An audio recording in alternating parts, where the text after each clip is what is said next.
Writing equations in vertex form is what we're doing. So that means looking at a graph or getting information about a function and then writing its equation. So looking at this one, it shows the vertex, it shows another point, which is the y-intercept, which is a point we're going to try to use often if we can. We know it's a parabola, and when you look at it and you see that it's a parabola, or if you're told that it's quadratic, then right away we know that the equation is going to be in the form y equals a x minus p squared plus q, because that's a quadratic function. That's the form that it takes. That's vertex form. It's the easiest form to work with. We are going to look at standard form as well, but for now, this is definitely the easiest one to work with. This is what we're going to use most often. So what we need to be able to do is figure out what's the a value, what's the p value, and what's the q value for this particular graph. P and Q are 2 and 1, right. So that's the easiest. If we look at the vertex is always at PQ. So this is at 2, 1. I can fill those in right away to that equation. Y equals, I still don't know A or Y or X, but I know that it's minus 2 squared plus 1 because P and Q are 2 and 1. What about this other point that it gives us, 0 and 13? Where do you think I could fill those in to this equation? So this point up here is actually x and y. Any point on the graph is x and y. This one's marked as 0, 13, so that's what we're going to use. Most often, if we can, we'll use the y-intercept because it's just easier. But you could use any other point on the graph if you could tell for sure what it was. It's hard to tell on here, but I would say like 1 and 4 is right here. 1 and 4 right there. We could use 1 and 4 as x and y.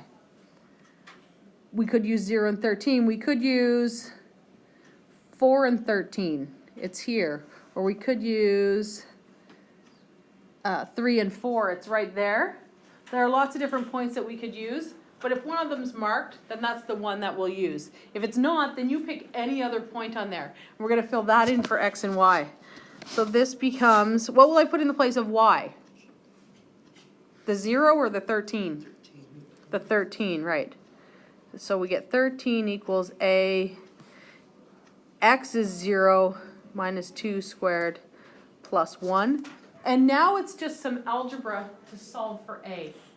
So I'll do 0 minus 2 squared. So simplifying that. Oops. 13 equals a times, so 0 minus 2 is negative 2. Negative 2 squared is 4. And then plus 1. How do I get the a by itself to figure out what a is?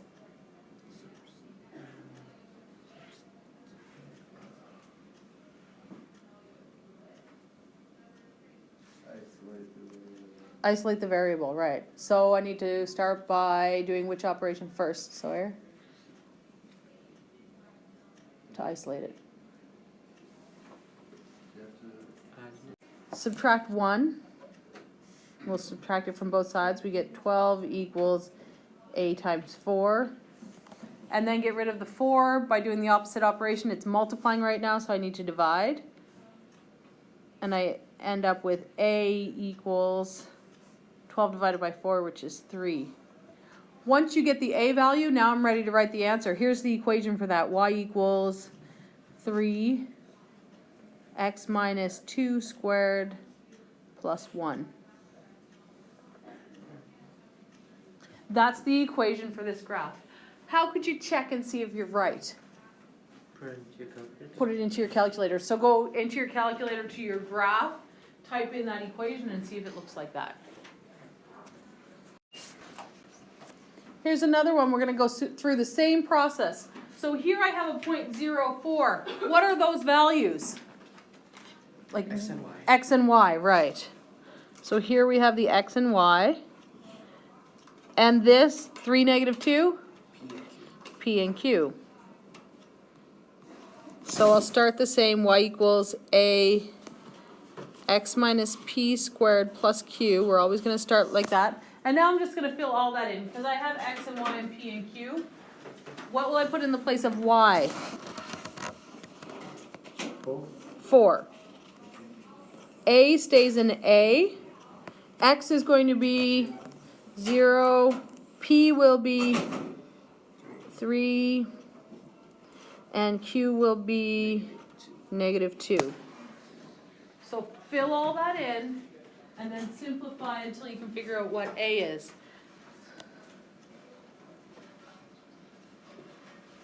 So first thing you're always going to do here is simplify this part inside the bracket. 0 minus 3 is -3. And then square it. So that makes it a 9. -3 squared is 9. Minus 2. And these are going to be all the same steps. Like simplify that part. And now remember what we did before. Got the number out of here. So this one's -2. So we'll add 2 to both sides. So we get 6 equals a times 9. And then divide by 9. A equals 6 over 9, which reduces to 2/3, 2 over 3. Just leave it as a fraction, don't change it to a decimal number.